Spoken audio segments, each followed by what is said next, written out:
Muy buenas tardes, muchas gracias a los integrantes, a los organizadores de Access Capacitación Ejecutiva.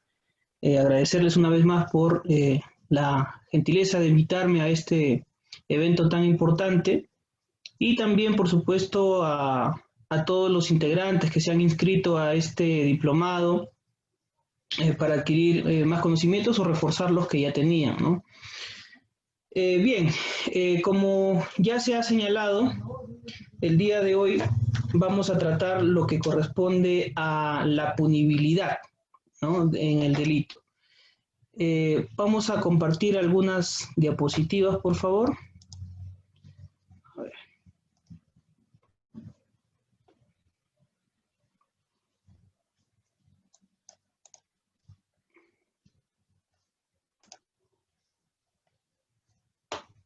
Bien.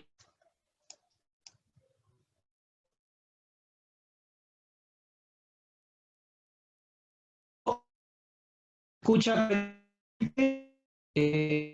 los organizadores pueden confirmar eso.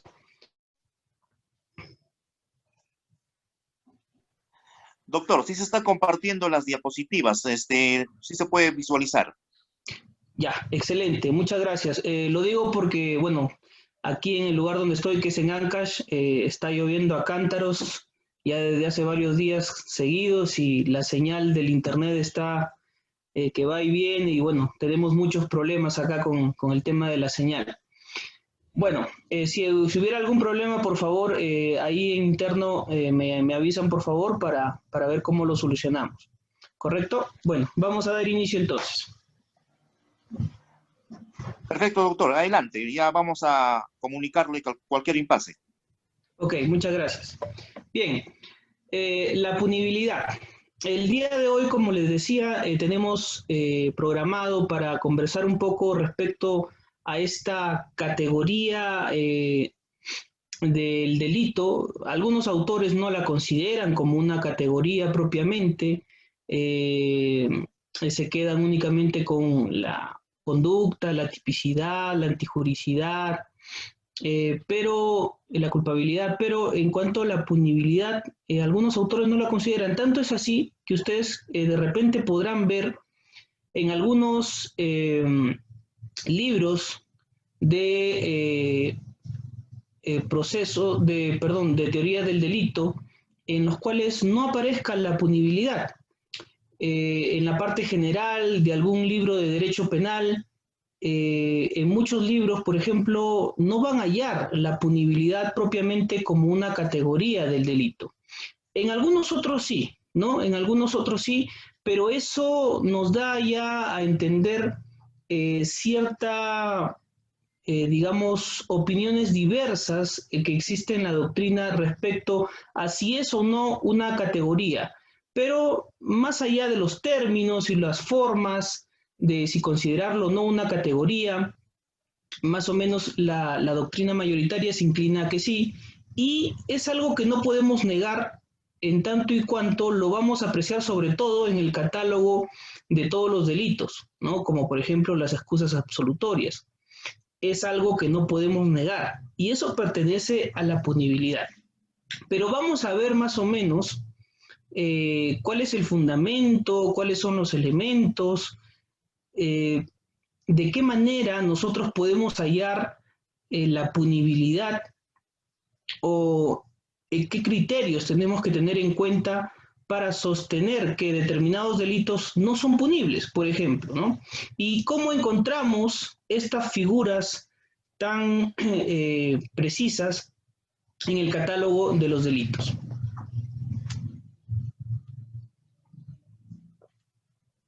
Miren, por supuesto que dentro de los ilícitos en general, tenemos al delito, las faltas, los ilícitos administrativos, ilícitos civiles, en fin, ilícitos de rango menor, ¿no? Eh, por cierto, pues el tema de las figuras delictivas, las faltas y los demás ilícitos es algo muy importante, sobre todo en los procesos penales, de cara a verificar cómo podemos archivar una causa delimitando si determinada conducta, si bien es cierto, puede constituir un ilícito, pero no necesariamente constituye un ilícito penal, sino más bien podría ser una falta penal o podría ser cualquier otro tipo de ilícito menor, ¿no? Porque como sabemos, pues el derecho penal es de última ratio, aunque esto muchas veces quede en una mera palabra escrita, en un libro, al igual que la prisión preventiva, por cierto, que siempre vamos a encontrar en un libro que dice que la prisión preventiva es la excepción y no la regla, pero en la realidad es todo lo contrario y lo vemos día a día. Igual sucede con el delito, ¿no? Hay muchas conductas que si bien es cierto son ilícitas, no necesariamente constituyen un ilícito penal y esa es una cuestión que tenemos que analizar a fondo en cada una de las conductas que vienen a nuestro cargo, ya sea como abogados, ya sea como fiscales, como jueces o como un estudiante de derecho, ¿no? Para resolver de repente un caso hipotético. Las categorías delictivas, como lo venía señalando, ya todos lo conocemos y entiendo que en este diplomado ya han estudiado también lo que es la conducta, la tipicidad, la antijuricidad, la culpabilidad y bueno, el día de hoy nos corresponde analizar lo que es la punibilidad, ¿no? La punibilidad tiene que ver bastante con el tema del merecimiento de pena y tiene que ver demasiado también con la voluntad política de nuestros legisladores, porque al final de cuentas no necesariamente puede obedecer a una cuestión netamente técnica, jurídico-técnica, para analizar si una conducta ya típica, antijurídica y culpable merece pena o no, merece un castigo penal o no. Entonces entra ahí el legislador y podría, y como en efecto lo ha hecho, y lo vamos a ver más adelante, en algunos casos, colocar ciertas condicionantes para que determinadas conductas se conviertan en delictivas o determinadas conductas agraven su carácter delictivo o para que ciertas conductas también ya no sean delictivas en determinados supuestos muy específicos que vamos a ver más adelante. Como les decía, mucho tiene que ver la punibilidad, por supuesto, y el propio nombre así lo indica, con la pena, ¿no? Y la pena, los fines de la pena, que como sabemos son los fines preventivo, protectora, resocializadora. La prevención, pues, como uno de los fines de la pena, tiene que ver un poco con la suerte de la disuasión, ¿no? El impacto psicológico que se supone que va a tener una sanción penal, un determinado delito que está en nuestro catálogo del Código Penal, que podría generar un impacto psicológico de una persona que podría estar pensando en cometer un delito, en agredir a alguien, y se le puede representar la idea de que si agrede a alguien podría ser pasible de una sanción penal que quizá lo puede llevar hasta la cárcel dependiendo del tipo de agresión. Sin embargo, este tema de la prevención, la disuasión propiamente, está bastante relativizado, ¿no? Porque en la realidad nosotros vemos que día a día las conductas criminales crecen, las personas muy poco tienen en cuenta si existe una sanción o no, porque claro, en el momento que quieren cometer un delito, muchos de ellos simplemente tratan de ocultarse para no ser descubiertos, por supuesto, y otros simplemente no lo piensan, ¿no? O simple y llanamente no les importa. Eso es un poco el reniego, una suerte de dar la contra a la sociedad, a sus normas propiamente, para efectos de cometer algo que ellos consideran justicia, entre comillas.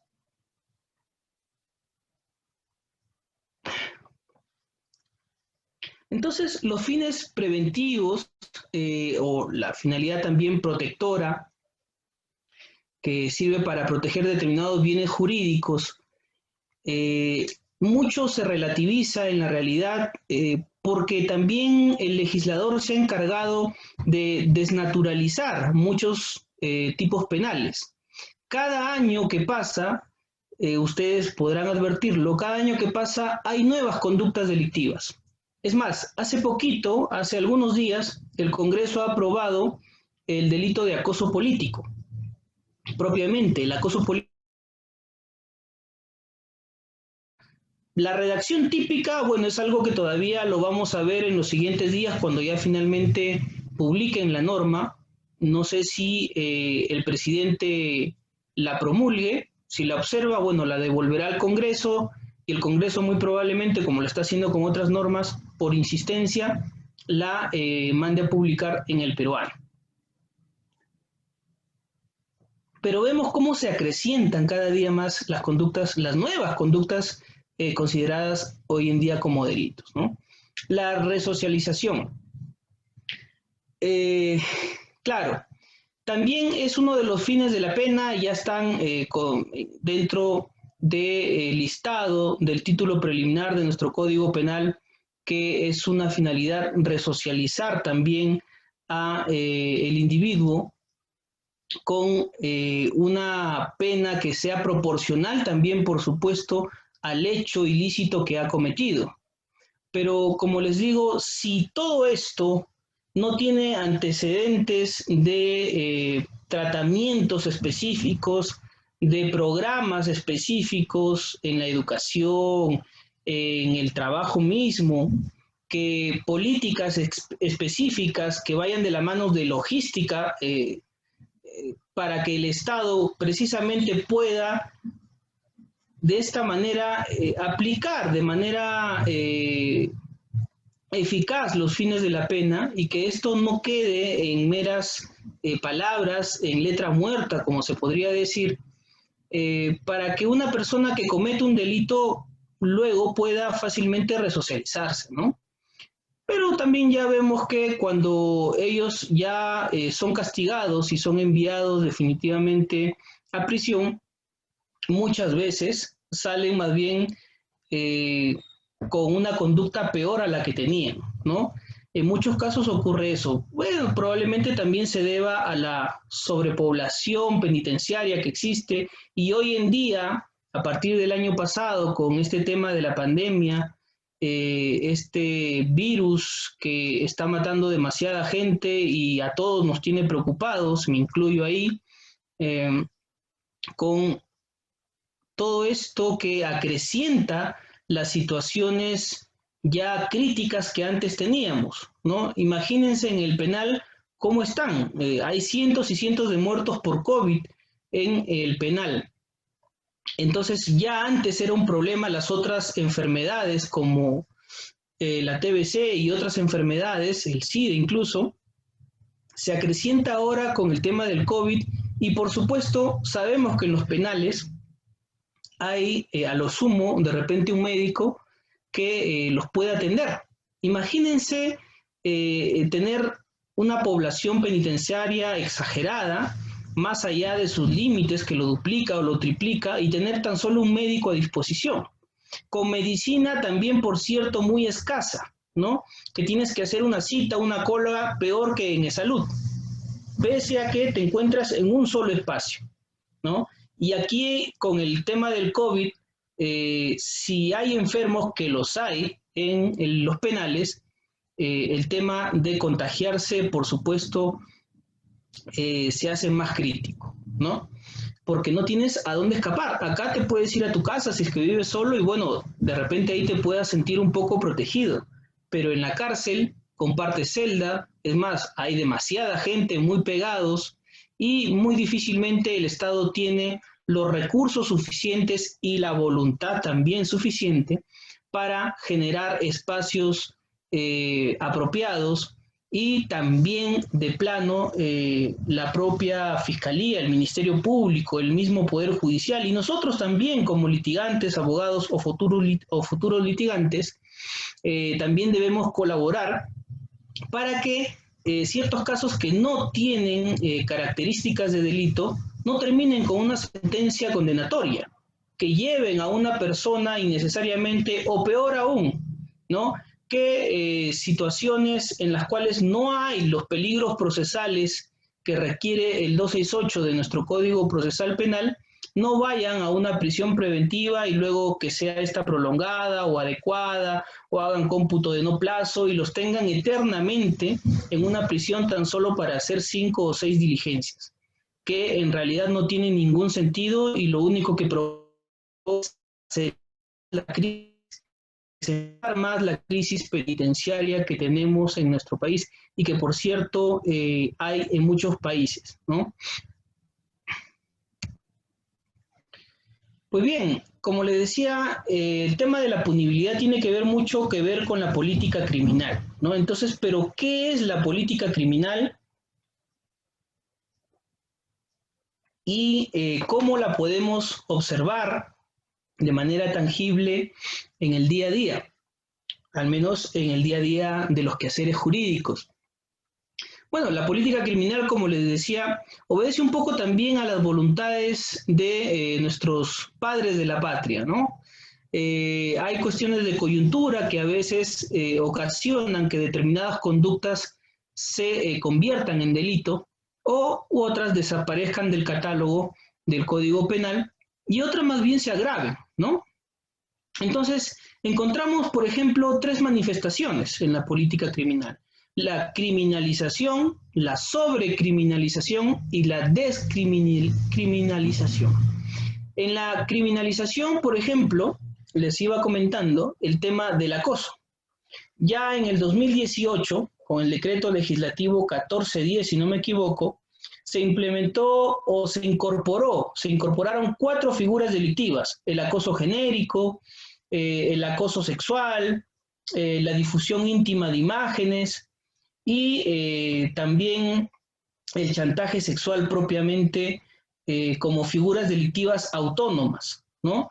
4 figuras delictivas en septiembre del 2018, pero ha habido más figuras delictivas, como por ejemplo la corrupción privada, ¿no? Cuestiones que antes, por ejemplo, de la corrupción privada, eran parte del entorno de competencia desleal, que lo tenía que ver Indecopi, y ahí finalizaba, o a lo mucho terminaba de repente en una demanda civil, ¿no? Por daños y perjuicios, por ejemplo, cuestiones como esas. Pero hoy en día, esas cuestiones de competencia desleal en determinadas circunstancias pueden configurar delitos ya sancionados incluso con cárcel, dependiendo de la conducta, ¿no?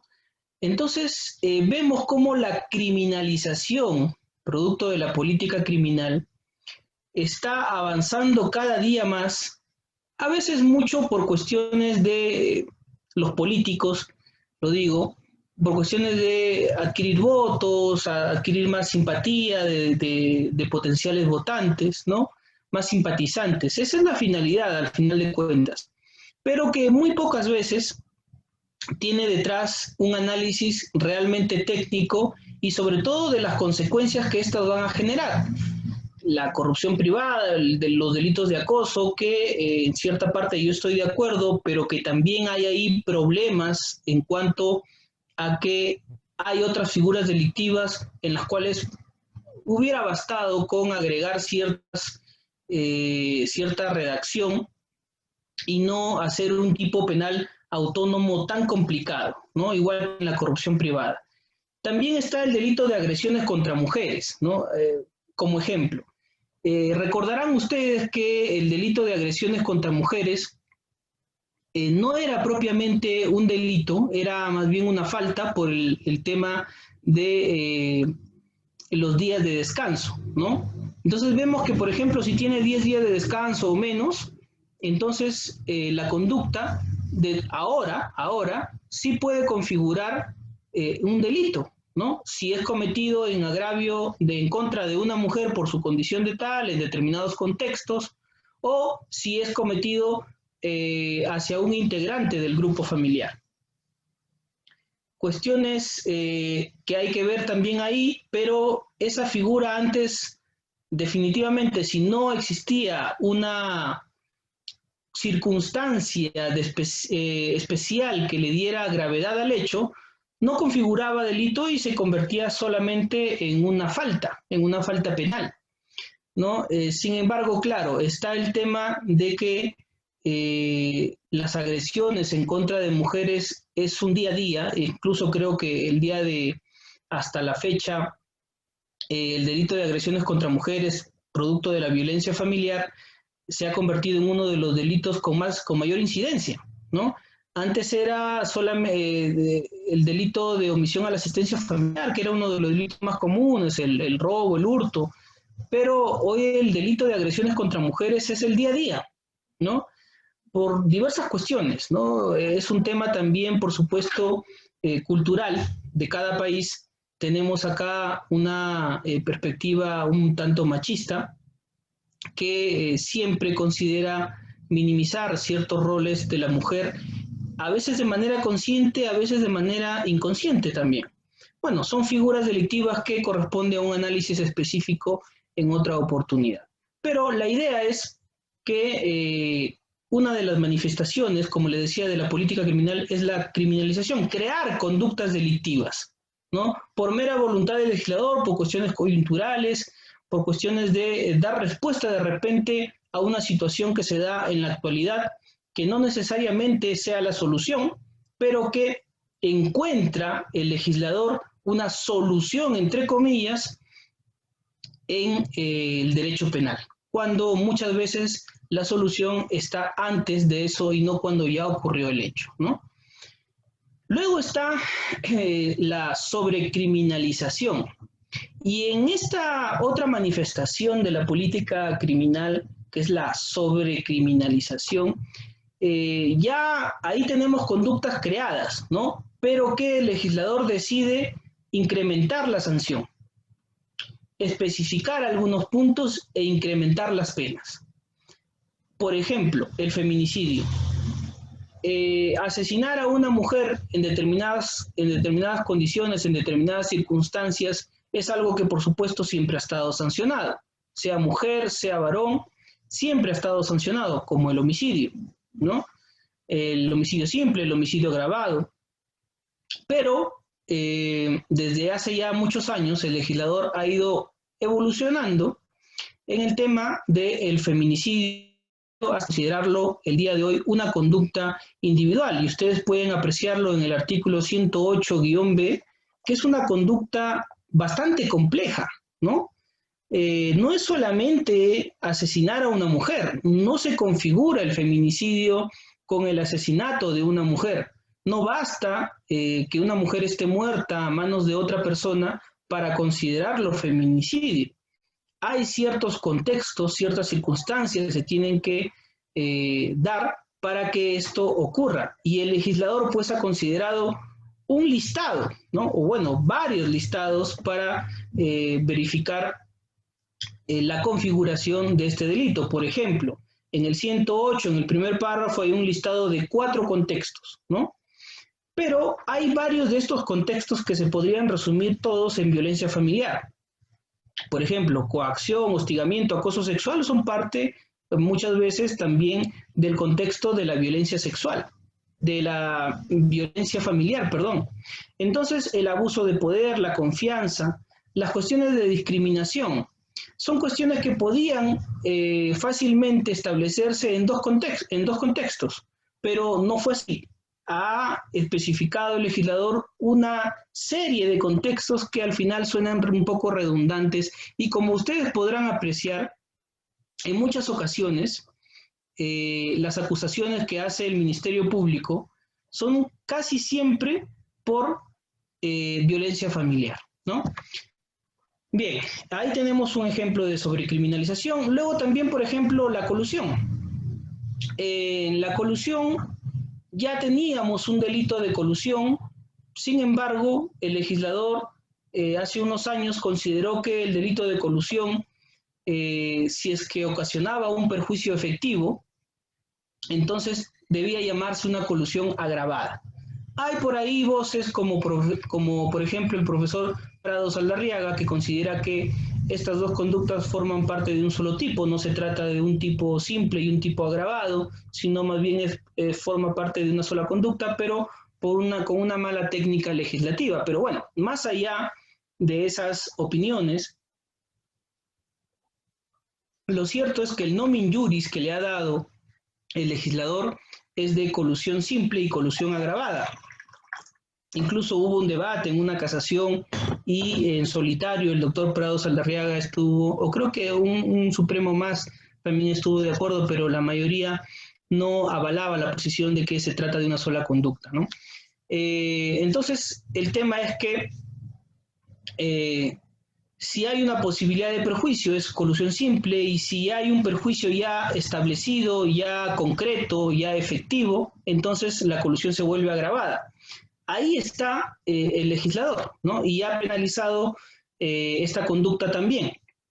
Entonces, vemos ahí la sobrecriminalización que también realiza el legislador por cuestiones de mera política criminal. Luego la ley 30.304, que por ejemplo es otra de las manifestaciones de la política criminal, que es donde se prohíbe la suspensión de la pena en los delitos de colusión y peculado. Y ustedes también recordarán que hay una prohibición también de suspensión de pena respecto a los delitos de violencia contra la mujer, ¿no? Entonces, vemos ahí cómo el legislador trata siempre de agravar las conductas. Y si no las puede agravar, entonces se va hacia otro lado, a temas de prescripción, prohibir la prescripción para alguien, prohibir beneficios para alguien, prohibir la suspensión de ejecución de pena, como en este caso la colusión y el peculado. Sin embargo, aquí yo veo cuestiones también de inconstitucionalidad, ¿no? No hay ningún motivo razonable para hacer una disgregación en que tan solo los delitos de colusión, peculado, de violencia contra la mujer, por más graves que estos sean, requieren prohibir la suspensión de ejecución de pena, cuando se tiene que analizar esto caso a caso, ¿no? Esto incluso formó parte de un análisis en una casación en la Corte Suprema a nivel de juzgados de salas constitucionales de la Corte Suprema, pero lamentablemente ganó la posición en mayoría si era constitucional. Sin embargo, yo creo que la Corte Suprema, en cuanto a las salas penales, que todavía no ha habido un pronunciamiento sobre este tema, porque es relativamente nuevo esto, espero yo que tenga un pronunciamiento específico y señale la inconstitucionalidad, o que incluso podría llegar hasta el Tribunal Constitucional. Espero que esto sea así para que haya un planteamiento y una posición vinculante sobre esta temática. Luego la otra manifestación que tiene que ver ya más con lo que vamos a analizar el día de hoy es la descriminalización, ¿no?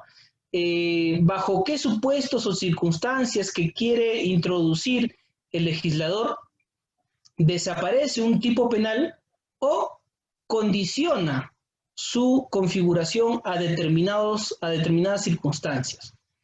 Por ejemplo, el delito de desacato era un delito porque el día de hoy ya no está vigente, ya no lo encontramos en el Código Penal, está derogado, estaba en el artículo 374 como desacato propiamente, ¿no?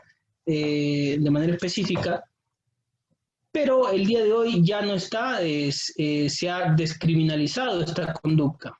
Y el día de hoy tan solo una desobediencia menor a una autoridad, como lo configuraba ese delito, ya puede ser una cuestión mínima, ¿no? Luego, las otras formas de descriminalización las podemos encontrar como excusas absolutorias, que son figuras muy interesantes, y las condiciones objetivas de punibilidad, que forman parte precisamente de lo que hoy día vamos a analizar de manera un poco más específica, ¿no? Forman parte de la quinta categoría del delito, que es la punibilidad. Bien, dentro de la punibilidad además de las condiciones objetivas de punibilidad, las excusas absolutorias, ¿qué otras manifestaciones o elementos podemos encontrar dentro de esta categoría del delito, como algunos autores sí lo reconocen? ¿Qué puede ser la causa personal de supresión de la punibilidad? Son cuestiones que no vamos a encontrar en la parte especial de nuestro Código Penal, pero sí en la parte general, y ya lo vamos a ver a continuación.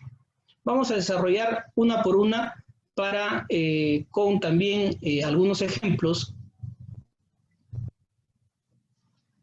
explicar mejor estas formas. Las condiciones objetivas de punibilidad también son condiciones objetivas de perseguibilidad. Más allá del juego de palabras, que esto ya parece un poco un trabalenguas, a veces se suele confundir las condiciones objetivas de punibilidad con condiciones objetivas de perseguibilidad, ¿no? Es decir, aquellos requisitos de procedibilidad, como los llama el Código Procesal Penal, ¿no?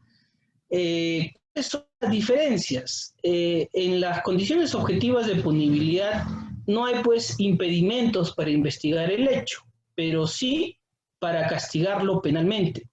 Lo que no ocurre, por ejemplo, en la perseguibilidad, ¿no? El hecho sí es delito, es punible, pero existen impedimentos de carácter procesal para iniciar o continuar un proceso. Entonces, para las condiciones objetivas de punibilidad, vamos a encontrar ciertas circunstancias que tienen que ver propiamente con el delito. Y lo vamos a encontrar justamente en el propio Código Penal, en la parte especial, en determinados delitos. Lo que no ocurre en las condiciones objetivas de perseguibilidad, ¿no? Donde las cuestiones no necesariamente tienen que ver con el delito y hay cuestiones que tenemos que ver ya más en el Código Procesal Penal, es decir, son impedimentos para iniciar una acción, que si no los tenemos, no es que no exista delito, sino que no podemos iniciar el proceso o tal vez no lo podemos continuar, un proceso ya iniciado, que inició con una preliminar y luego, a falta de ese requisito, no podemos pasar a la siguiente etapa.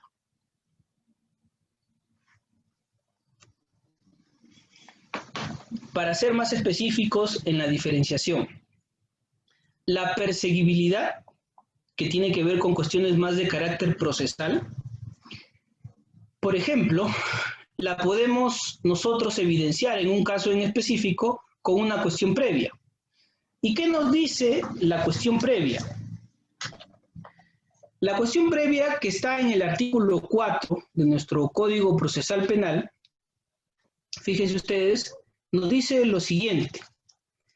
Artículo 4, cuestión previa, numeral 1. La cuestión previa procede cuando el fiscal decide continuar con la investigación preparatoria omitiendo un requisito de procedibilidad explícitamente previsto en la ley. Si el órgano jurisdiccional la declara fundada, se anulará todo lo actuado. Fíjense ustedes cómo la cuestión previa no señala en ningún momento que la conducta sea archivada, ¿no? Esa también va a significar una de las diferencias con la punibilidad. En la punibilidad, por ejemplo, cuando nosotros la queremos evidenciar, en un caso concreto, planteamos sobreseimiento o absolución. Propiamente, vamos a ver en cuanto a los delitos, a las figuras delictivas. En la perseguibilidad, tenemos, por ejemplo, en los delitos contra el honor, la querella. Claro, por supuesto, si alguien comete una injuria contra Fran Valle como sujeto ofendido, no puede recurrir al Ministerio Público. Yo no podría plantear una denuncia al Ministerio Público porque alguien me insultó, ¿no? Eso configura injuria y como injuria forma parte de los delitos contra el honor y lo que corresponde es plantear no una denuncia, sino una querella porque se entiende que es un delito de acción privada, ¿no? El ofendido toma funciones por por lo que señala la propia ley, que le correspondían al Ministerio Público. Me convierto también en investigador, ¿no? Yo mismo también tengo que aportar mi prueba. La prueba de que esa persona me injurió, la prueba de que esa persona me difamó. Y esa prueba, con esa querella, yo la tengo que presentar. ¿Y dónde la tengo que presentar? ¿Al fiscal? No.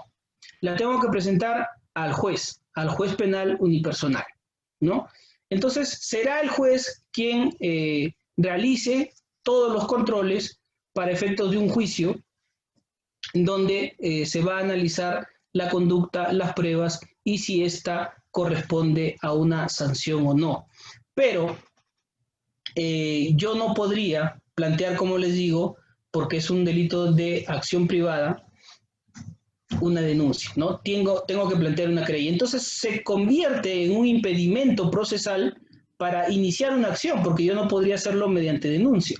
Es un impedimento, ¿no? Si yo lo planteo así, por supuesto que no puedo, ese proceso no tendría cabida y tendría que ser anulado, porque es un delito de acción privada llevado a cabo o que se llevaría a cabo por un fiscal que tan solo ve delitos de acción pública.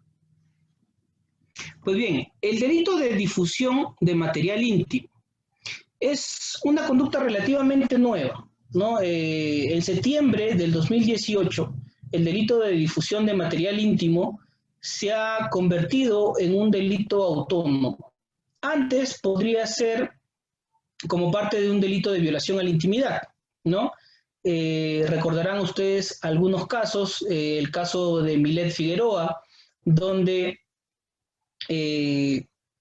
al parecer le habían robado un video personal que tenía con su pareja, donde mantenían relaciones sexuales y se había filtrado a través del internet, ¿no? Entonces, esa conducta, cuando ocurrió ese hecho, no era específicamente sancionada por un delito de nuestro Código Penal. Sin embargo, en septiembre del 2018 ya se crea esta conducta a través del decreto legislativo 1410 y sí son sancionables, pero aquí aparece un impedimento también, que tan solo al ofendido le corresponde llevar a cabo la denuncia mediante la querella, ¿no? También está planteada como una querella, como un delito de acción privada. Yo considero ahí que el legislador, por la naturaleza del hecho mismo, tendría que haber concebido que esta conducta, por su propia naturaleza, tenía que ser un delito de acción pública, ¿no? Porque más allá de que esto viene a raíz de personas conocidas en la televisión, eso no significa que esas conductas sean irrelevantes, sean intrascendentes. Porque imagínense ustedes que tengan un video bastante privado con su pareja y este sea ventilado en las redes sociales, ¿no? El daño que le produce a la víctima es realmente enorme, ¿no? El día de ayer, ayer creo que salió una noticia respecto también a una actriz, la señorita Pierina Carcelén, donde también le habrían robado el celular y en su celular tenía videos privados de ella con su pareja, ¿no? Más allá de que ella hubiera podido tener la diligencia suficiente para guardar esos videos en otro lado o simplemente eliminarlos de su celular o simplemente no grabarse, ya son cuestiones que corresponden a la decisión de cada uno, ¿no? Pero lo cierto es que nadie tiene derecho a propalar tu vida privada, ¿no? Y sobre todo en un espacio tan reservado como es la intimidad sexual de cada una de las personas. Si esto es ventilado a través de los medios sociales, de las redes sociales, por supuesto que la conducta se maximiza y genera un enorme daño, no solamente a las personas que allí participan, ¿no? Sino también a su entorno más cercano, a su familia, por supuesto, ¿no? que más allá de que sea una actriz, de que sea una persona muy conocida o una persona no tan conocida, el daño siempre va a ser bastante importante.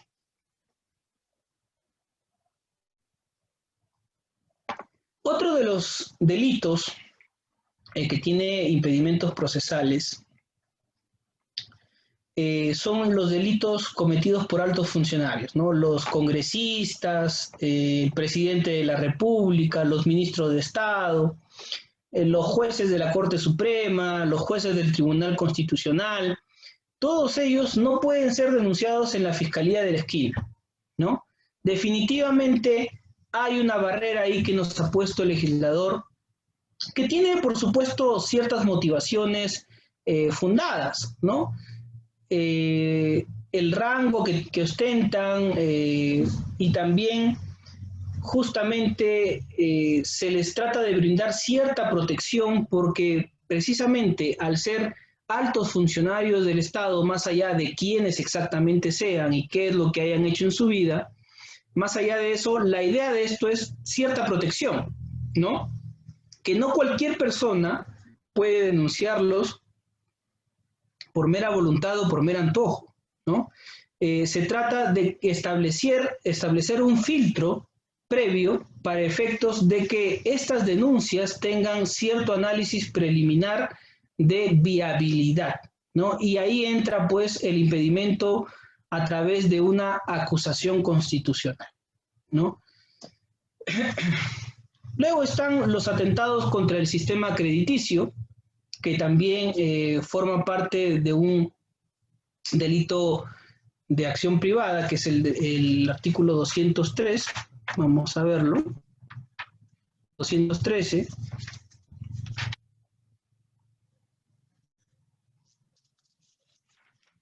En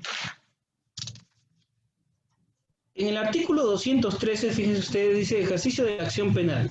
En los delitos previstos en este capítulo solo se procederá por acción privada ante el Ministerio Público. El Instituto Nacional de Defensa de Indecopi, a través de sus órganos correspondientes, podrá denunciar el hecho en defecto del ejercicio de la acción privada y en todo caso podrá intervenir como parte interesada en el proceso penal que se instaure. Entonces, se establece una barrera para que los delitos de atentados contra el sistema crediticio no puedan ser llevados como cualquier otro delito común, ¿no? Hay ciertas restricciones para la acción penal en estas causas. Luego está la apropiación ilícita. Fíjense ustedes, sobre la apropiación ilícita hay una cuestión interesante y le he colocado en otro color precisamente porque hay algunos autores que señalan que se puede plantear una cuestión previa porque si no existe carta notarial, entonces falta un requisito de procedibilidad, ¿no? Es decir, perseguibilidad. Entonces, como falta un requisito de procedibilidad, que sería la carta notarial, es decir, el requerimiento previo a través de carta notarial para la devolución de, si eso está ausente, entonces se puede plantear una cuestión previa. Señalan algunos autores. Pero esto es así y yo considero que no.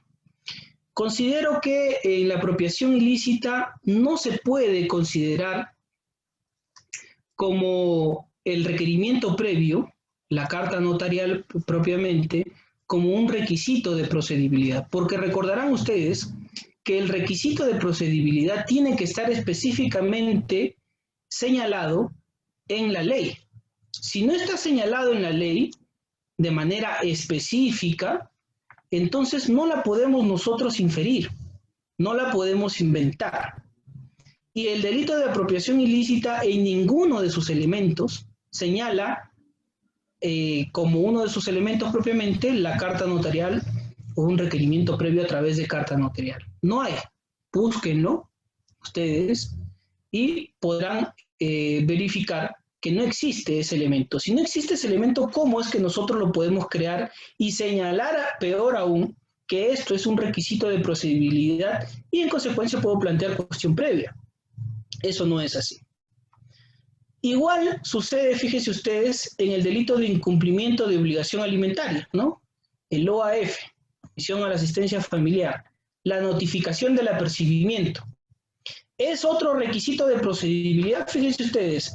Yo he trabajado también un tiempo en la Fiscalía y en algunas ocasiones sucede que habían algunos fiscales que señalaban que cuando remitían una causa de alimentos, una causa civil de alimentos, remitían las copias hacia la Fiscalía, porque bueno, ya había sido requerido y no pagó la liquidación, entonces correspondía remitir copias al Ministerio Público. Recibían, pero dentro de todas las copias que recibía el Ministerio Público no estaba la resolución con el requerimiento y la notificación. O por ejemplo, tan solo la notificación de el requerimiento con los 3 días de apercibimiento de que si no paga la liquidación, entonces remitirán copias al Ministerio Público. Si eso no había, entonces sucedía que algunos fiscales planteaban o emitían más propiamente una disposición de reserva provisional. Ustedes recordarán que la figura de la reserva provisional está contemplada en el Código Procesal Penal para efectos de que si el denunciante omite un requisito de procedibilidad o una condición de procedibilidad, entonces la Fiscalía está en la facultad de reservar la investigación, no inicia investigación, suspende su inicio para efectos de pedirle al denunciante de que remita ese elemento ausente, requisito de procedibilidad, ¿no? Entonces, suspende el inicio de la investigación. Pero ¿qué un requisito de procedibilidad tiene que estar taxativamente especificado en la norma? Y el delito de incumplimiento de obligación alimentaria, en ninguno de sus elementos señala que se debe remitir la notificación del requerimiento con el apercibimiento, ¿no? Por lo menos no para efectos de condicionar el inicio de la acción penal. Eso no significa que sea un elemento importante para la configuración del tipo. Si a lo que yo quiero ir, a lo que quiero que me comprendan, es que significa que yo no puedo suspender el inicio de la acción penal o continuar la acción penal, por ejemplo, si ya estuviera queriendo pasar a preparatoria, no puedo condicionar el proceso porque está ausente esa notificación del apercibimiento.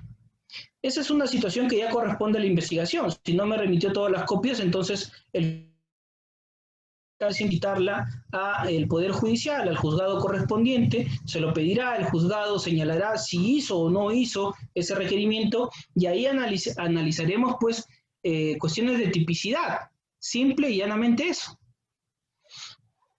Pues bien, ahora, en cuanto a la punibilidad, los delitos que por ejemplo encontramos para interés del estudio del día de hoy,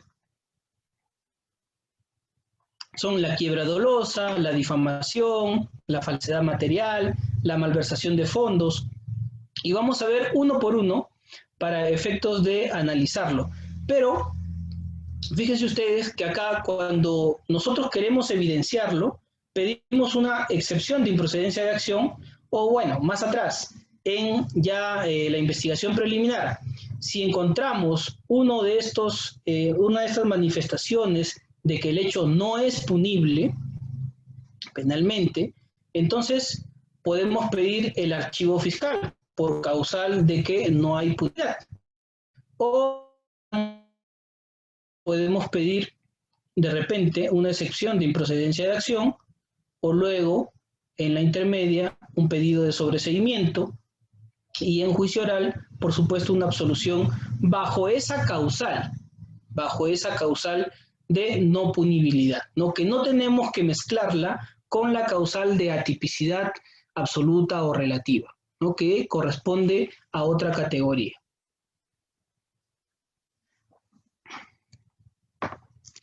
Bien, condición objetiva de punibilidad.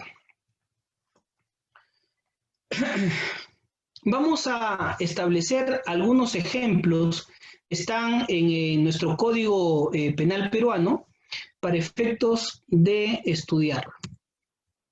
Fíjense ustedes, el primer delito que quiero traerles acá para estudio es el delito de quiebra dolosa. Un delito poco conocido, raramente denunciado, ¿no?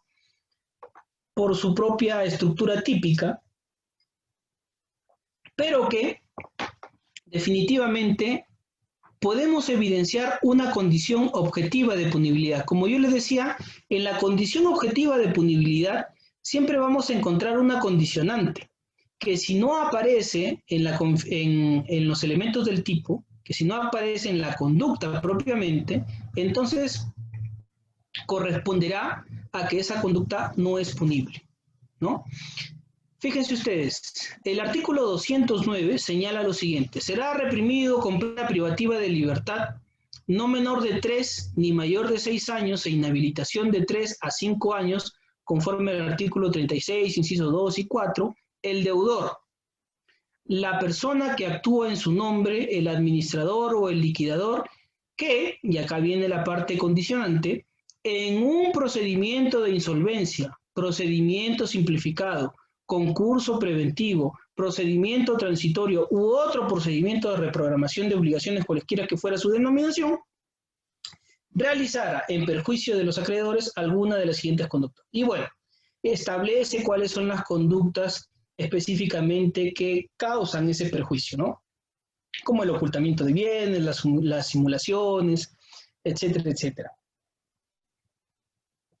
Pero la condicionante que nosotros encontramos en esta conducta es que se tiene que dar necesariamente en un procedimiento concursal, ¿no? De insolvencia, simplificado, de concurso preventivo, pero tiene que darse en uno de estos procedimientos. Si no aparece la conducta en uno de estos procedimientos, entonces simple y llanamente esa conducta no es punible. De esa manera, nosotros encontramos que en la quiebra dolosa aparece una condición objetiva de punibilidad, ¿no? Que claro, propiamente si nosotros analizamos o vemos o nos remitimos a un libro de derecho penal, parte especial, específicamente aquellos estudiosos de los delitos concursales, entre ellos la quiebra dolosa, vamos a ver que lo tienen como uno de los elementos objetivos de repente, ¿no? Pero también dentro de ese análisis que hacen, señalan que es una condición objetiva de punibilidad. Algunos autores sí, otros no. Por eso le digo que hay mucho debate en cuanto al tema de la punibilidad, ¿no? Sin embargo, tenemos que llamar a estudio esto porque estas circunstancias aparecen, como yo les digo, como condicionantes. Si esta condición no aparece en la conducta establecida como delito, entonces simple y llanamente no será punible.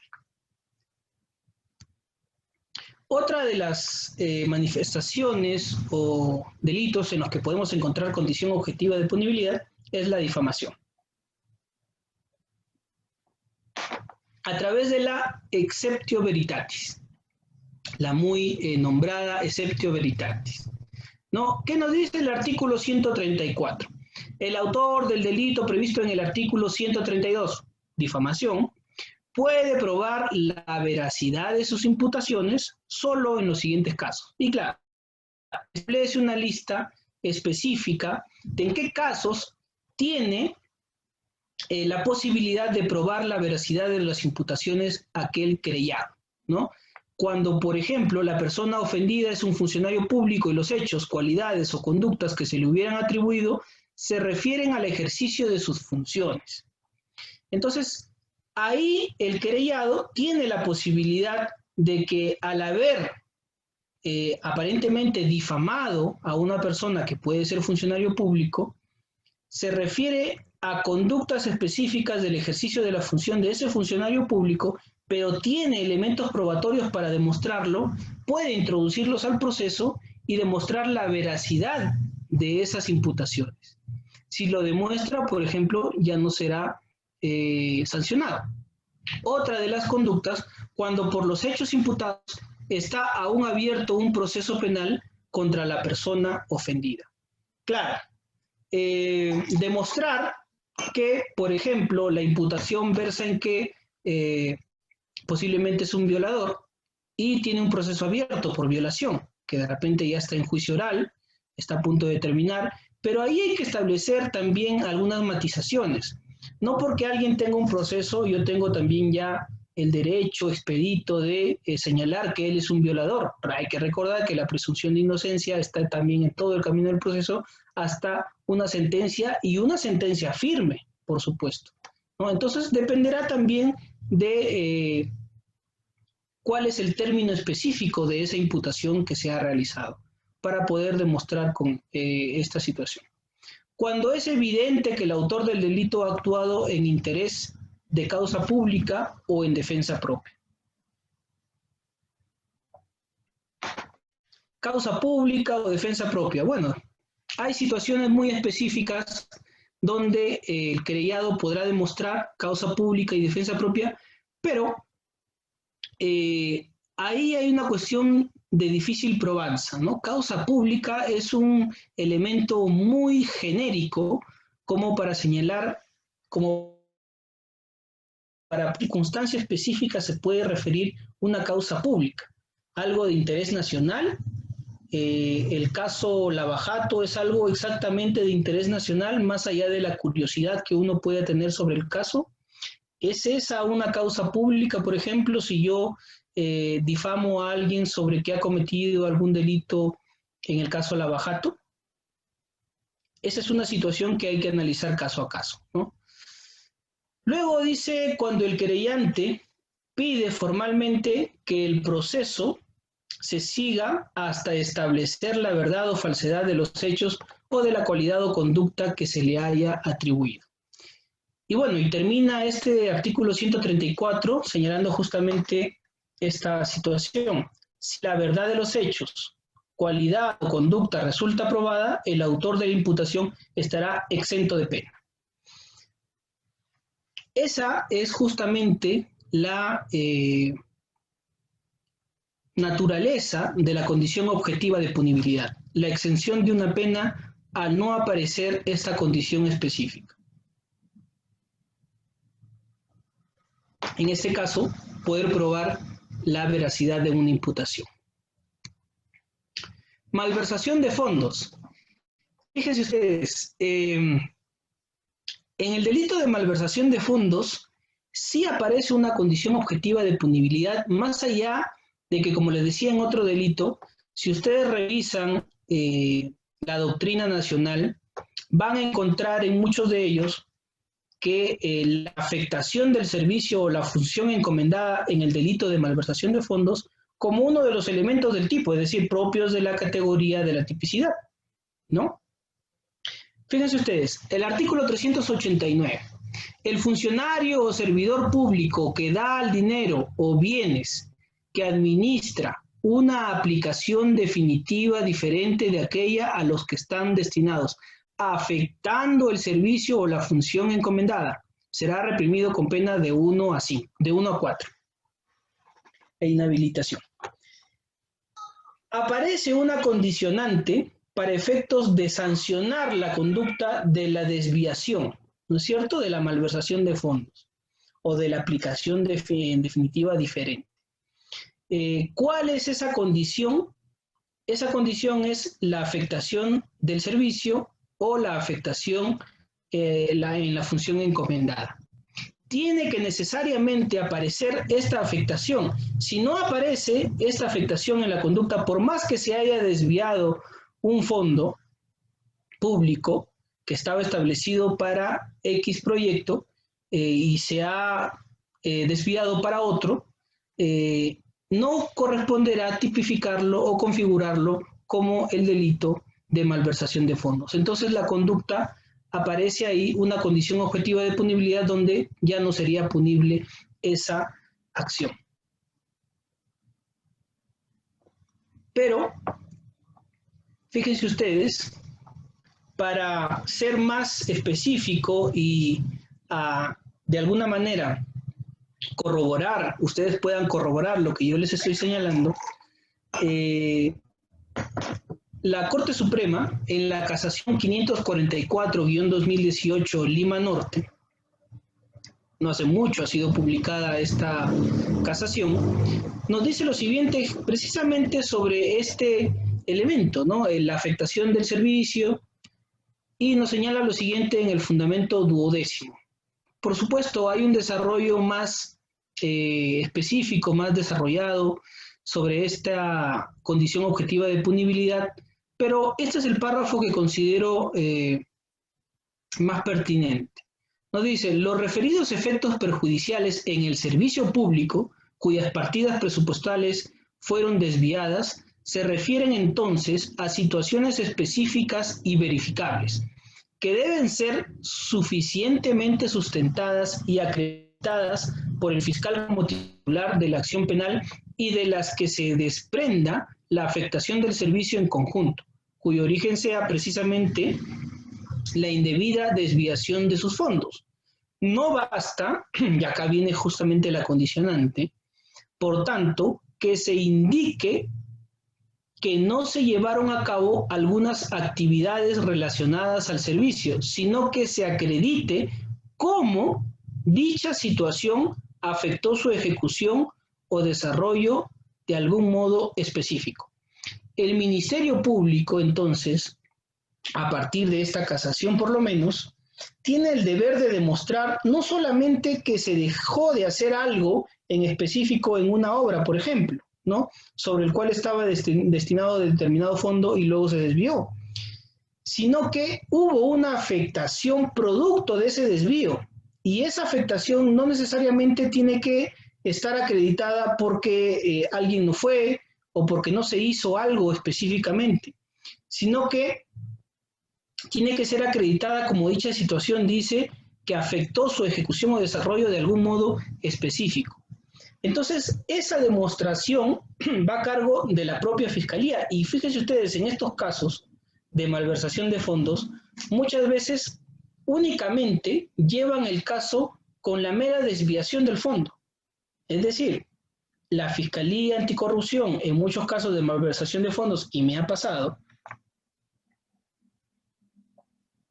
lo único que quiere acreditar son las partidas presupuestales, a qué obra estaba destinada a determinada partida, y si hubo una desviación. Dice, bueno, como se desvió, se afectó el servicio.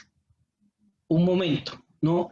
Toda desviación per se configura o significa un perjuicio, significa una afectación al servicio, no necesariamente, ¿no? Es más, a veces ocurre que esa desviación produjo más bien un efecto benéfico, ¿no? Un efecto favorable a la administración pública y también favorable a la propia sociedad. Y esa situación es algo que la Fiscalía tiene que demostrar que no ocurre, ¿no? Tiene que demostrar que existe una afectación específica y tiene que probarlo. No basta con la mera desviación de los fondos.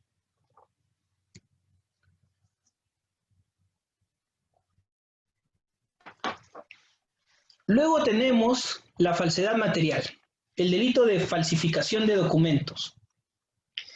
Fíjense ustedes, sobre este delito,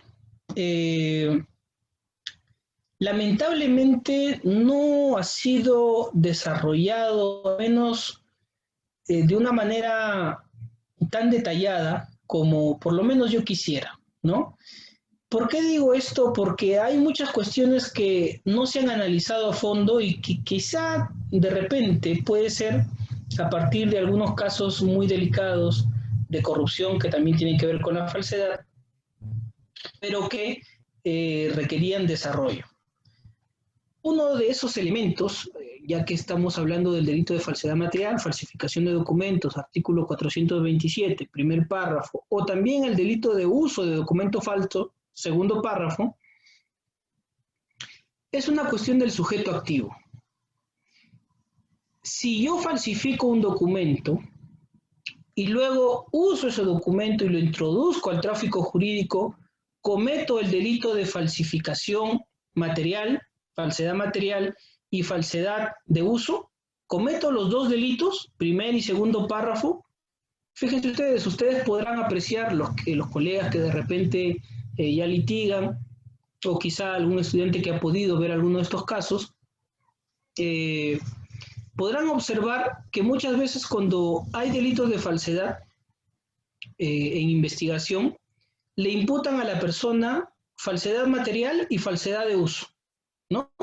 Y a veces si se trata de un procedimiento administrativo, también le imputan el delito de falsa declaración en procedimiento administrativo. 3 delitos, ¿no?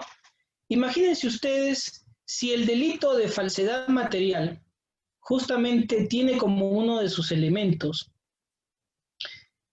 que yo voy a usar, es decir, el propósito de utilizar aquello que estoy falsificando, o el día de hoy me falsifico un certificado médico, lo falsifico, no lo falsifico porque quiero quedármelo, si me lo quedo definitivamente no es delito, ¿no?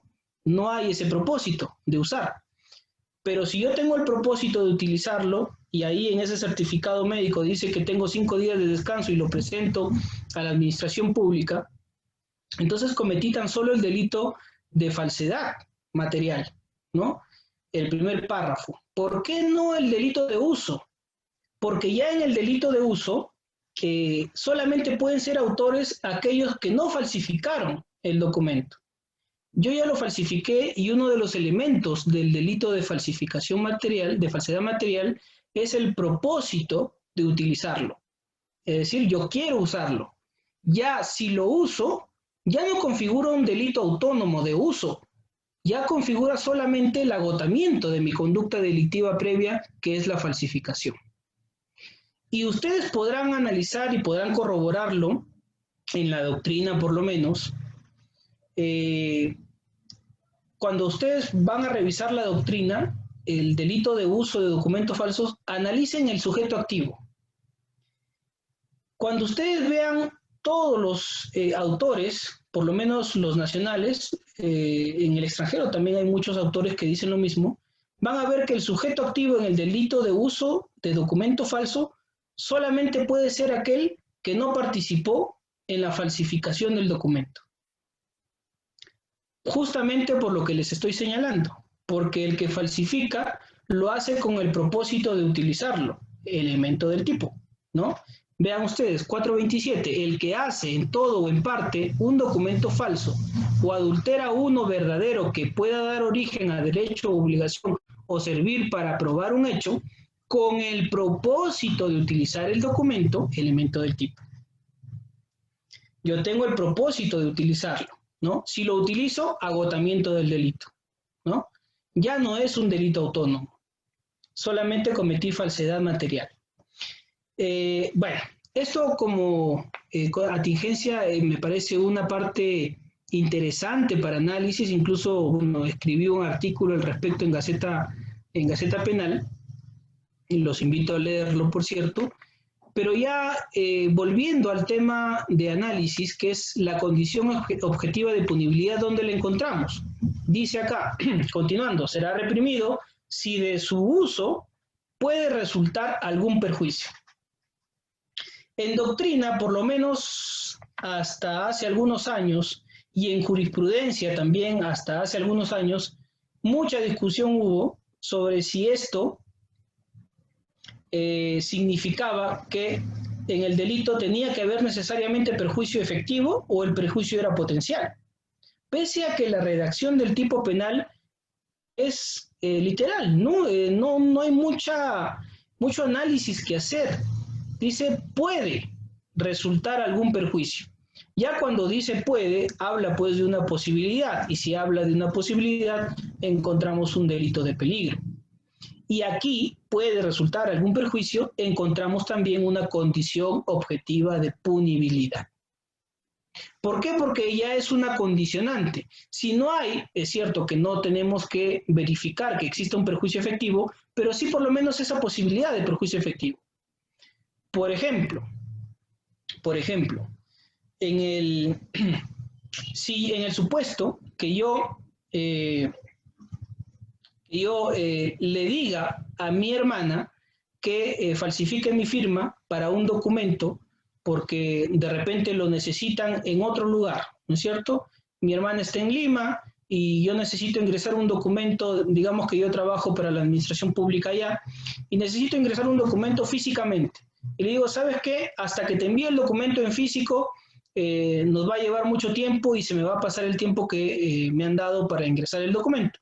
Así es que falsifica mi firma, ¿no? Falsifica mi firma y bueno, ingresa. Bueno, hace la falsificación y ingresa el documento. Luego se percatan en la administración pública que el documento es falso, ¿no? Pero fíjense ustedes, yo autoricé a mi hermana, ¿no? Es decir, ¿qué perjuicio puede haber? El Estado, primero, ¿yo me siento perjudicado? No, al contrario, yo evidencio un beneficio, ¿no? Me ahorré un tiempo para no perder la posibilidad de ingresar ese documento que de repente era importante para mí, para generarme quizá algún beneficio económico, quizá, que lo necesitaba, ¿no? Algo importante. Entonces, si tenía esa posibilidad de que esa persona me lo falsifique, claro que eso no da cabida pues a que hiciéramos esto todos los días, pero en situaciones muy excepcionales esto significa que no puede ser punible esa conducta, porque yo autoricé a esa persona a que falsifique mi firma y yo en consecuencia no soy perjudicado y el Estado tampoco tendría por qué sentirse perjudicado porque al final de cuentas, más allá de reprocharme quizá hasta moralmente esa conducta, no podría reprochármela desde el punto de vista penal. No tendría por qué hacerlo, ¿no? Porque no hay ninguna posibilidad de perjudicar a la administración pública porque al final de cuentas yo conocía de ese hecho, conocía de ese documento. Entonces no hay una posibilidad de algún perjuicio y considero que en ese sentido esa conducta no es punible penalmente, ¿no?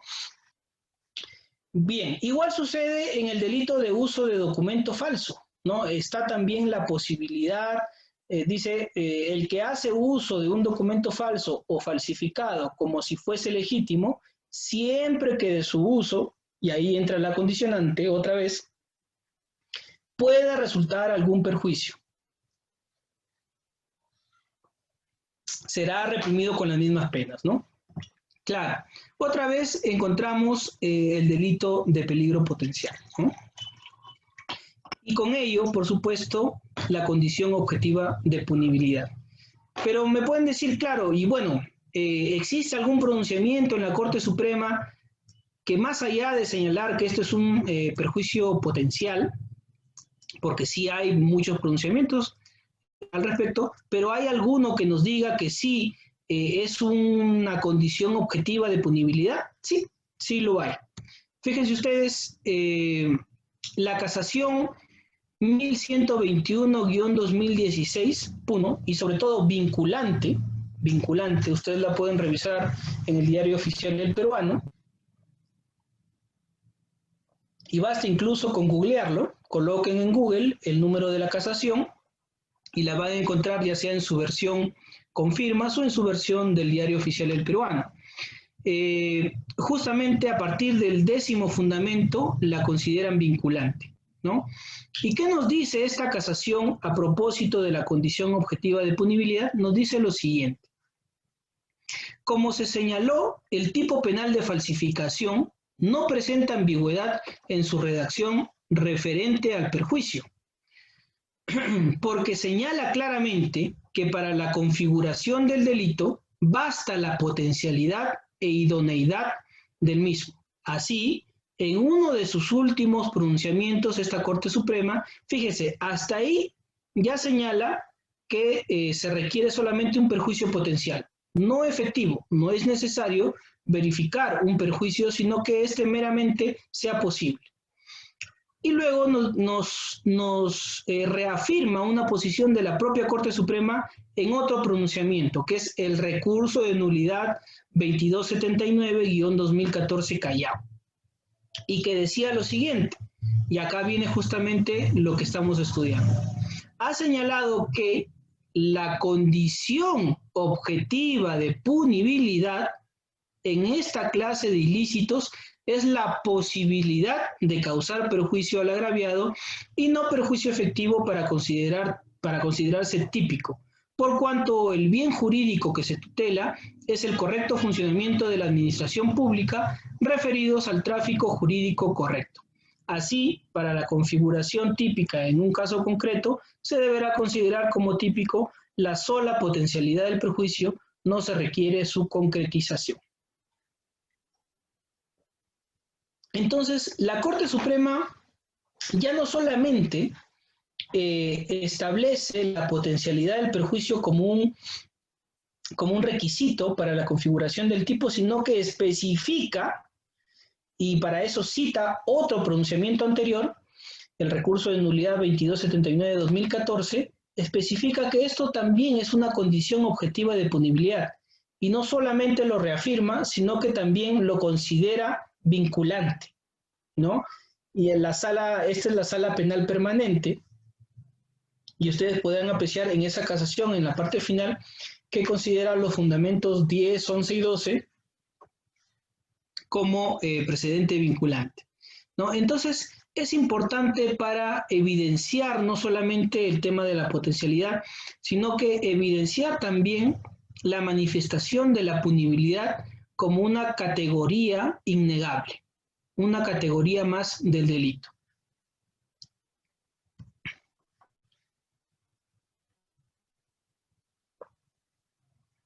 La apropiación ilícita y el requerimiento previo.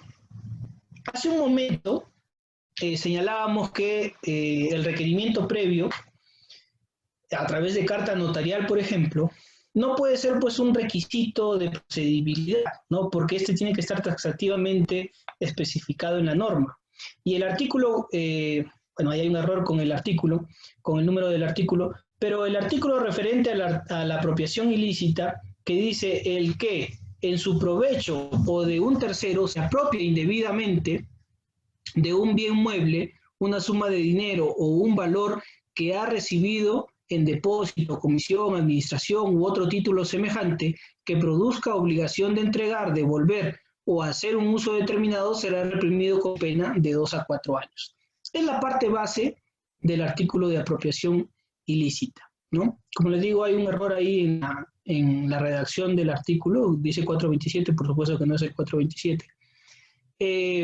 Pero lo que quiero señalar con la redacción de este artículo, con la parte base, es que en ninguno de sus elementos se señala alguna condicionante específica que nos haga ver una condición objetiva de punibilidad, el requerimiento previo, carta notarial. ¿En dónde dice carta notarial? ¿En dónde dice requerimiento previo? No hay, ¿no?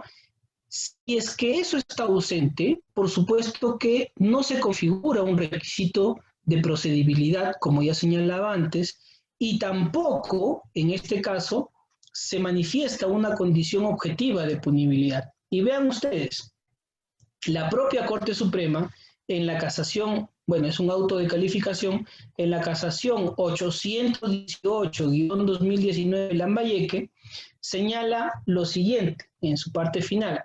No hace falta, habla de la apropiación ilícita, no hace falta, desde luego, requerimiento alguno para configurar el tipo penal.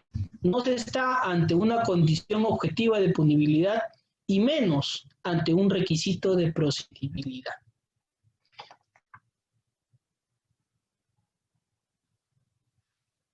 ¿Por qué yo les traigo a colación este delito si no tiene una condición objetiva de punibilidad? Porque unos autores consideran que sí, ¿no? Si no me equivoco, el doctor Peña Cabrera considera que sí, que existe una condición objetiva de punibilidad que es el requerimiento previo, ¿no? Más allá de las interpretaciones que pueden formar parte de los elementos del tipo, no obedece a la categoría de la punibilidad, considero yo, y me avalo también en esta casación 818-2019, ¿no? Para señalar que definitivamente no se erige ninguna condición objetiva de punibilidad. El tema de los requerimientos previos ya obedecen a un análisis propios de la tipicidad. y probatorio, por supuesto, ¿no? A ver, el delito de omisión a la asistencia familiar. También le señalaba hace unos momentos el tema de la notificación del apercibimiento en la vía civil, ¿no? Que mucho escucho y también incluso he visto en algunos textos que colocan a la notificación del apercibimiento como un elemento del tipo o como una condición objetiva de punibilidad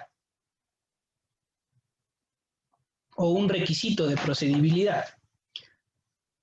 Al respecto hay que verificar el tipo penal. Fíjense ustedes, el artículo 149 de nuestro Código Penal vigente nos dice: el que omite cumplir su obligación de prestar los alimentos que establece una resolución judicial será reprimido con pena no mayor de 3 años. En ninguna parte de la redacción normativa de este tipo penal se señala, pues, o se puede ni siquiera inferir que formaría parte de una condicionante la notificación del apercibimiento. Yo creo que la notificación del apercibimiento en la vía civil, ¿no? De darle 3 días de plazo al demandado para que pague la liquidación, y si no paga, entonces hace efectivo el apercibimiento y remite las copias al Ministerio Público, es una situación que tenemos que ver más en el ámbito probatorio para efectos del dolo incluso, ¿no? Pero ya que es propio de la tipicidad, pero no para efectos de condición objetiva de punibilidad y menos pues para requisito de procedibilidad. Como yo les decía, si está ausente esa documental, entonces el Ministerio Público lógicamente lo que tiene que hacer es solicitarla. No hay mayor ciencia en eso. La solicita y verifica si está correctamente notificado, ¿no? Para efectos de verificar el tema de tipicidad y no cuestiones de condiciones objetivas de punibilidad.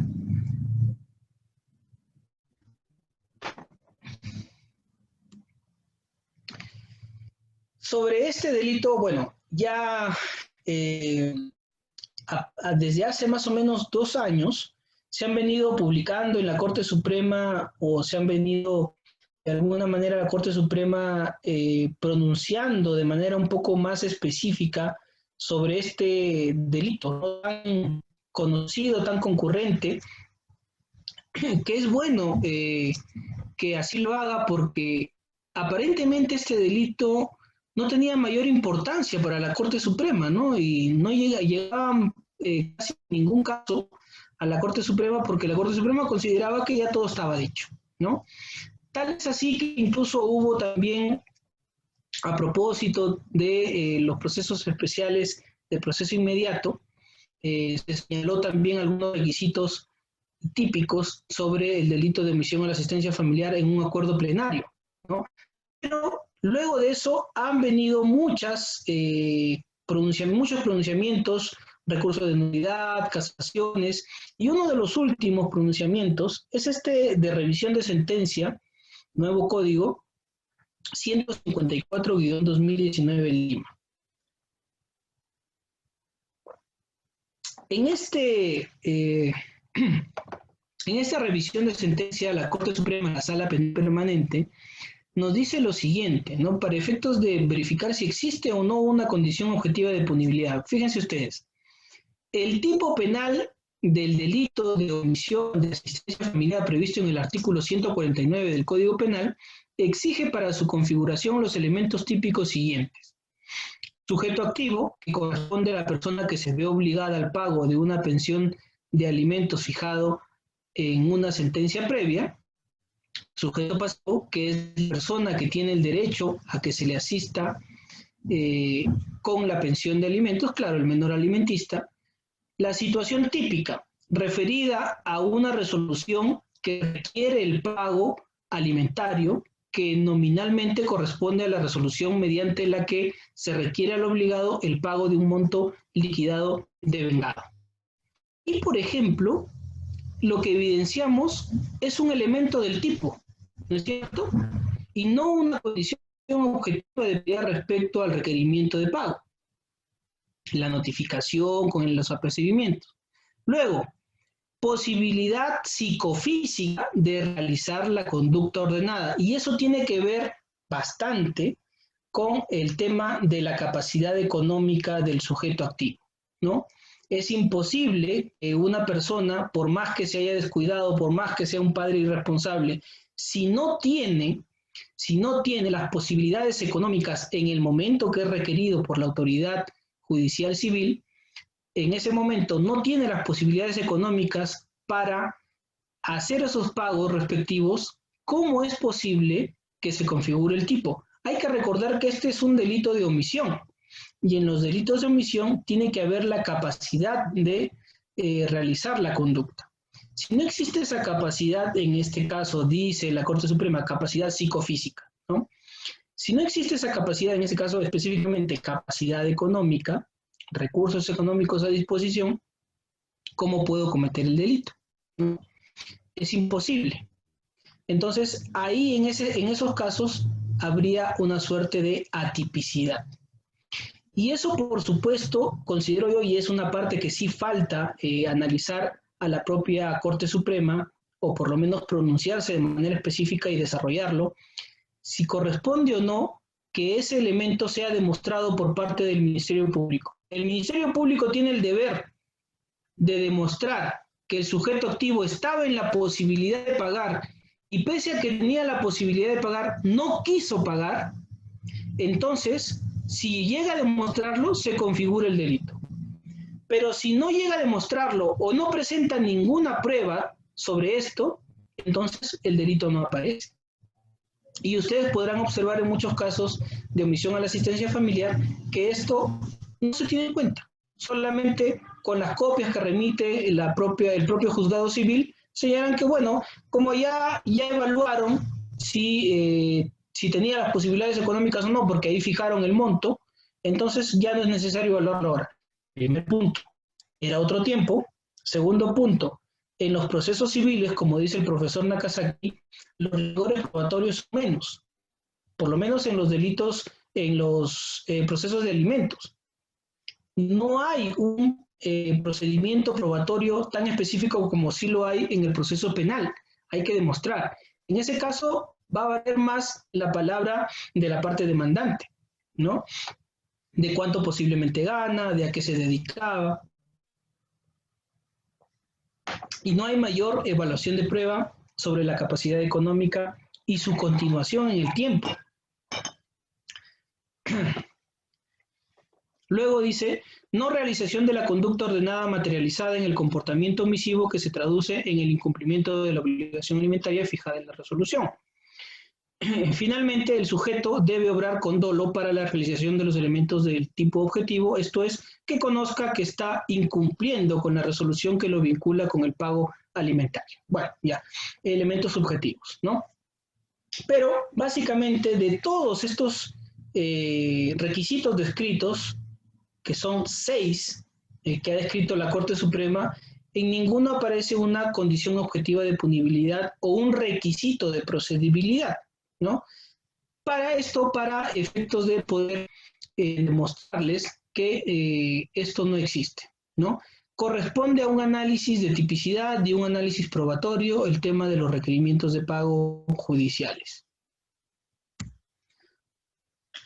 Y bueno, con esto pasamos a la siguiente manifestación de la punibilidad como categoría del delito, como quinta categoría del delito.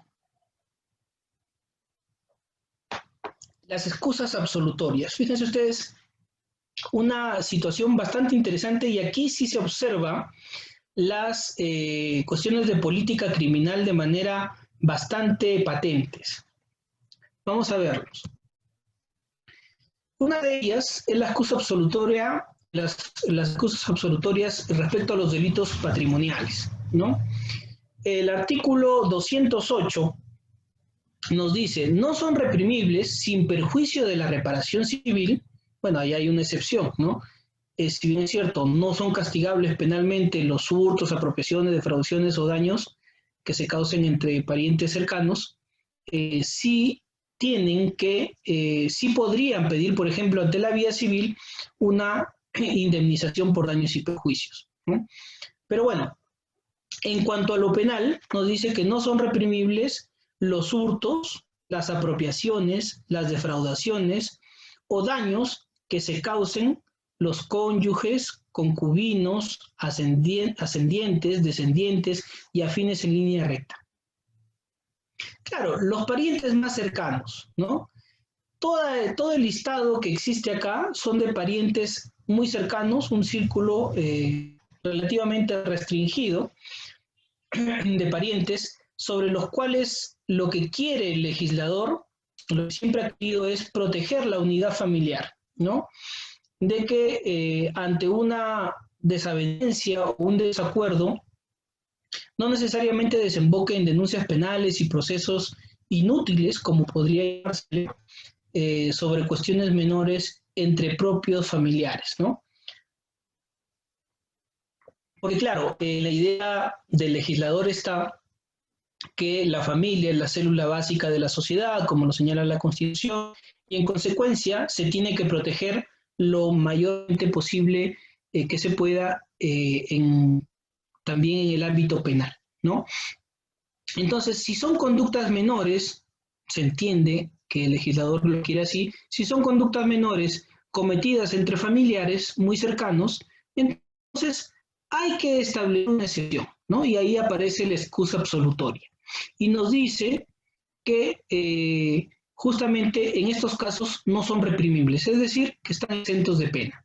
Es cierto, puede ser que de repente el hijo le sustrajo 100 soles a la madre, y el hijo siendo de repente de 18, 19 años, le sustrajo 100 soles a la madre va a denunciar al hijo por sustraerle los 100 soles de su billetera, va a denunciarlo a la comisaría, y si bien es cierto, podría iniciarse una investigación, el fiscal de plano, si por lo menos verifica eso en los primeros recaudos, en la denuncia y sus anexos, si es que los tiene, si puede verificar eso, que son parientes, que se trata solamente de un hurto y esta situación es patente, puede archivarlo liminalmente, puede archivar la causa liminalmente a través del artículo 208.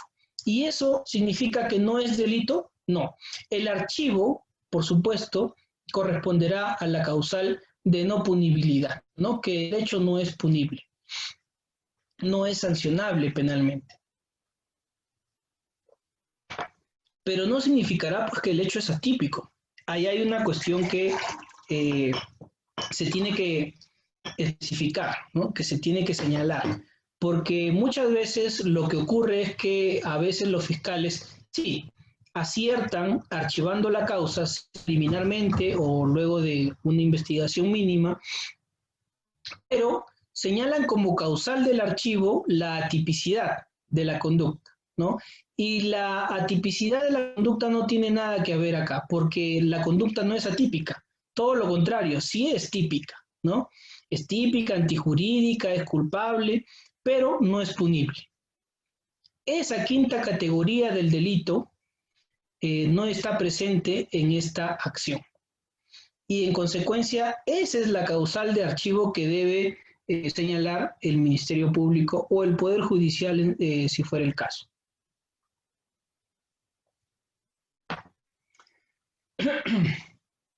Luego, hay un segundo párrafo que se incorpora en el artículo 208, incorporado hace algunos años con todo este tema de la violencia de género, que trajo también consigo diversos tipos penales nuevos o la agravación de otras conductas o especificación de otras más, el feminicidio, las agresiones, en fin. Nos dice, la excusa absolutoria no se aplica cuando el delito se comete en contextos de violencia contra las mujeres o integrantes del grupo familiar. Y aquí sí hay una tingencia que hacer, ¿no? ¿Cómo puedo evaluar yo que, por ejemplo, en el supuesto que le di, en la hipótesis que le señalé del hijo que le sustrae 100 soles a la madre y la madre va a denunciar, ¿cómo puedo establecer si eso es una conducta de que configure un contexto de violencia familiar para no aplicar la excusa absolutoria, o descartarla más bien, y considerar que esta conducta sí es punible, ¿no? Aparte de que ya tiene todas las otras categorías, entonces sí sería sancionable penalmente. Los contextos de violencia contra las mujeres, por ejemplo, son pues la violencia familiar y los otros contextos que están en el artículo 108b propios del feminicidio. Ahí están todos esos contextos, ¿no? Entre ellos la violencia familiar. Pero la violencia familiar, como de repente habrán podido observar ya en algunos pronunciamientos de la Corte Suprema, para que se pueda configurar, tiene que existir cierto grado de reincidencia, ¿no? No tiene que ser esporádico, no tiene que ser meramente aislado, tratarse de un hecho único, por ejemplo, ¿no? Tiene que haber por lo menos ciertos antecedentes que nos den indicativos de que ya hay una cierta reiteración de la conducta que desemboque justamente en una violencia, en una línea de tiempo más o menos sostenida, ¿no? Para pasar de las meras discusiones familiares que pueden existir en cualquier parte del mundo y en cualquier familia, y señalar que esas desavenencias familiares o discusiones familiares pasan más allá de una mera discusión o una mera diferencia a una situación de violencia propiamente. Entonces, esas situaciones de violencia tienen que evidenciar también un supuesto de ejercicio de poder, de sometimiento del sujeto activo hacia el sujeto pasivo, de cierta reiteración y sostenimiento en el tiempo, ciclicidad, como también le señala, ¿no? Para efectos de pasar más allá de las diferencias a un contexto propiamente de violencia que no necesariamente trate de golpes, ¿no? Sino también de conductas reiteradas de ejercicio abusivo de impacto psicológico hacia la víctima. Si eso lo podemos evidenciar solamente en esos casos, podrá ser evidenciado este párrafo donde señala que no se aplica la excusa absolutoria en los hurtos, apropiaciones, defraudaciones o daños que se cometan entre familiares.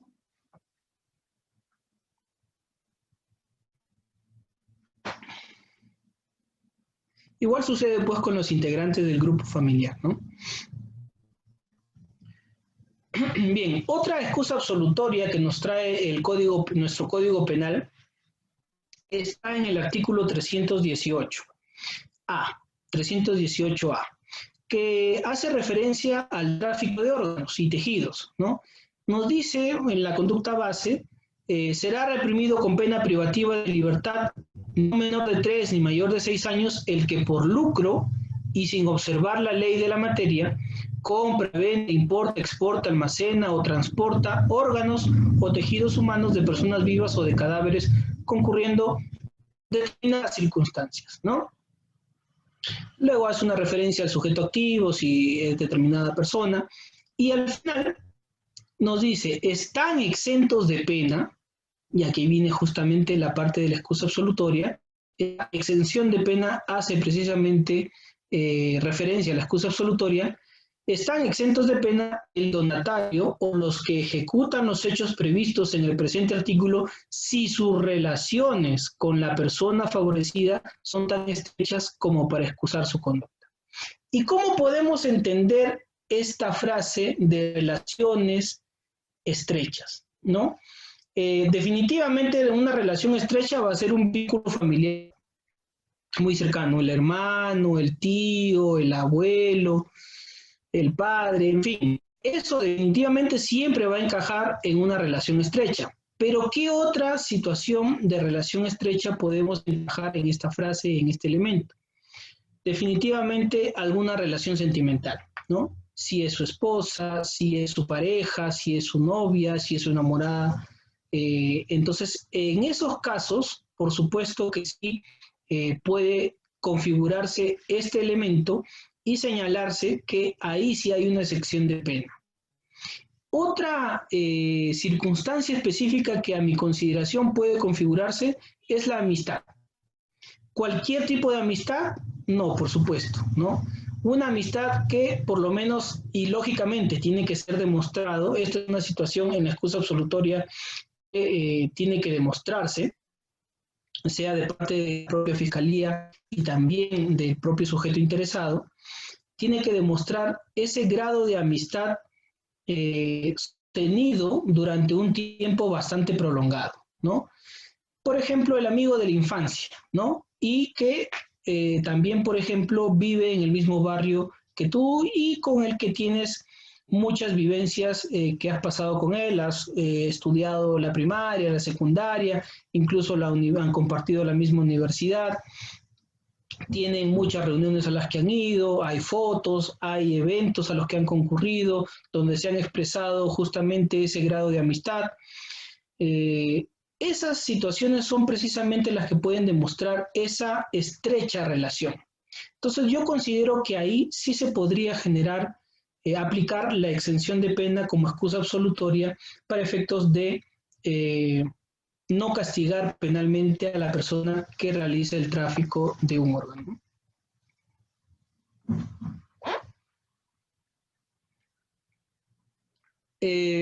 Luego, otra excusa absolutoria está en los delitos de encubrimiento. Aquí la situación es muy parecida a la anterior, ¿no? Nos dice el artículo 406, están exentos de pena los que ejecutan cualquiera de los hechos previstos en el 404 y 405 si sus relaciones con la persona favorecida son tan estrechas como para excusar su conducta. ¿Y cuáles son esas conductas del 404 y el 405? Por supuesto que hacen referencia al encubrimiento personal y al encubrimiento real, ¿no? De sustraer de la acción de la justicia a determinada persona o de, por ejemplo, ocultar alguna prueba de la comisión de un delito. Si yo oculto a alguien de la acción de la justicia, si escondo en mi casa a una persona que está corriendo en la calle y que de repente solo lo conozco, pero lo escondo en mi casa y para que la policía que lo estaba persiguiendo no lo vea, yo estoy cometiendo el encubrimiento personal. Pero si esa persona no es un desconocido y más bien resulta ser mi hermano, resulta ser mi padre, resulta ser mi madre, un primo incluso, definitivamente estoy exento de pena. ¿Por qué? Porque otra vez entramos a las cuestiones de política criminal, más bien por cuestiones de política familiar, podríamos decirle así, donde el Estado trata de proteger la unidad.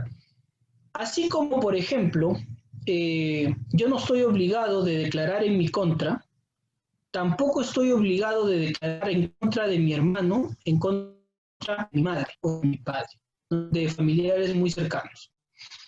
Eso lo establece el propio Código Procesal Penal, ¿no? Tan es así que lo establece como un derecho del testigo de que si se trata de un hecho en el que ha participado su hermano, por ejemplo, él puede excusarse y tiene derecho a no declarar, a guardar silencio, ¿no? No todos los testigos tienen el deber de declarar. Hay situaciones específicas en las que tienen el derecho a guardar silencio. Y tiene que ver con esto, ¿no? Precisamente la unidad familiar. No se me puede exigir a mí que como ciudadano yo vaya a la comisaría, tenga el deber de ir a la comisaría a denunciar a mi propio hermano. Eso es ilógico, ¿no?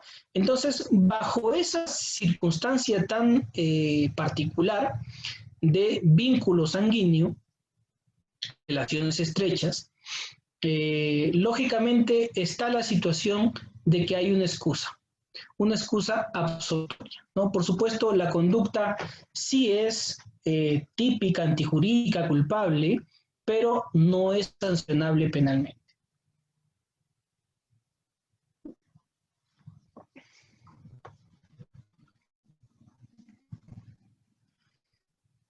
Fíjense ustedes, otra de las manifestaciones de la punibilidad es la causa personal de supresión de punibilidad, ¿no? Así también lo llama el doctor Raúl Peña Cabrera, hijo, ¿no? Y en nuestro código penal, ya esta sería la tercera manifestación de la punibilidad, lo encontramos como el desistimiento voluntario, ¿no? El arrepentimiento activo. El artículo 18 de nuestro Código Penal señala que si el agente desiste voluntariamente de proseguir los actos de ejecución del delito o impide que se produzca el resultado, será penado solo cuando los actos practicados constituyen por sí otros delitos. Por ejemplo, un ejemplo de arrepentimiento activo, ¿no? Desistimiento voluntario. Sucede que yo soy taxista y hay unas personas, de repente pueden ser amigos míos, que me dicen para ir a robar un banco, ¿no? Y que lógicamente necesitan mi vehículo y necesitan que yo los lleve y los espere a las afueras del banco para efectos de que cuando terminen de sustraer, de robar propiamente todo el dinero del banco o lo necesario, puedan huir en mi vehículo y yo los pueda llevar como me haga pasar pues como taxista, ¿no? Aprovechando mi condición de taxista. Entonces, ese ejemplo, si yo los llevo al lugar y ellos bajan del taxi, pero inmediatamente yo me voy, hasta ese momento yo habré cometido, porque ya me arrepentí de cometer algo que ya se había planificado, ¿habría cometido algún delito? Considero que no. Hasta ese momento lo único que había era un planeamiento y ya empezaban los actos de ejecución, es cierto. Llegamos al lugar donde íbamos a robar, los dejo en el lugar donde iban a robar, incluso hasta sacaron las armas, pero en ese momento huí, me fui, ¿no? Y de repente incluso me voy a denunciarlos, ¿no? Entonces, en esa situación se evidencia el desistimiento voluntario y el arrepentimiento activo, donde definitivamente, si esto se demuestra, por supuesto, yo estaré exento de pena. Y tan solo me sancionarán si es que mi conducta hasta donde llegó configura otro delito. Por ejemplo, si en el camino atropellé a alguien, si en mi huida atropello a alguien. Eso, por supuesto, si configura otro delito, sí, pues configura otro delito, pero ya no el robo en banda, por ejemplo, ¿no? Si tenía una placa clonada, mi vehículo, y justamente para ese día puse esa placa clonada en mi vehículo, pero huí, justamente no he cometido el robo en banda, pero sí he cometido precisamente el delito de falsificación, ¿no? Solamente ese delito, porque ahí sí, como dice el artículo 18, solo será penado cuando los actos practicados constituyen por sí otros delitos. Entonces, hasta ahí hemos visto los elementos o las manifestaciones de la punibilidad en el derecho penal peruano. De esta manera, colegas, estudiantes, integrantes de este diplomado, yo les quiero agradecer mucho por su asistencia y por su atención amable a esta clase de hoy día, y espero que lo que hemos señalado, hemos discutido, sea de utilidad. Y bueno, si tuvieran alguna pregunta, estaré encantado de poder absolverla. Muchas gracias.